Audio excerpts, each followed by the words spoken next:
రష్యాతో వ్యాపార సంబంధాలు కొనసాగిస్తే భారత్ చైనాపై 500% సుంకాలు విధిస్తామని అమెరికా హెచ్చరించింది. అధ్యక్షుడు ట్రంప్ మద్దతుతో యుఎస్ సెనెట్లో దీనిపై బిల్లు తెస్తామని తెలిపింది. రిపబ్లికన్ సెనేటర్ లిండ్సే గ్రాహం ఒక ఇంటర్వ్యూలో ఈ వ్యాఖ్యలు చేశారు.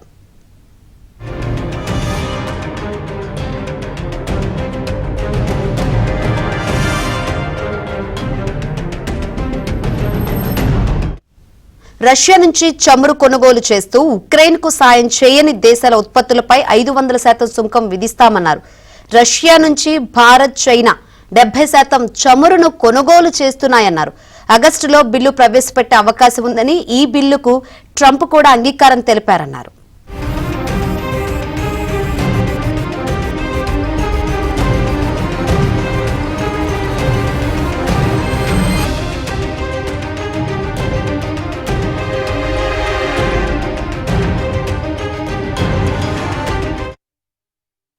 If you're buying products from Russia and you're not helping Ukraine, then there's a 500% tariff on your products coming to the United States.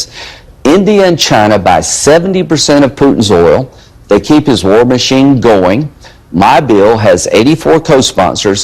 It would allow the president to put tariffs on China and India and other countries to stop them from supporting Putin's war machine to get him to the table. For the first time yesterday, the president told me, you were playing golf with him? Yeah, I was playing golf with him. He says, it's time to move your bill.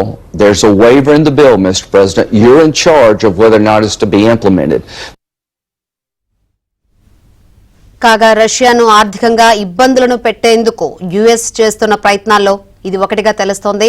ఈ bill అమల్లోకి వస్తే Russia నుంచి పెద్ద మొత్తంలో ముడి చమురు కొనుగోలు చేస్తున్న భారత్, చైనాలపై తీవ్ర ప్రభావం చూపే అవకాశాలున్నట్లు అభిప్రాయాలు వ్యక్తమవుతున్నాయి. మన ఔషధాలు, వస్త్రాలు వంటి ఎగుమతులపై ప్రభావం చూపనున్నట్లు తెలుస్తోంది.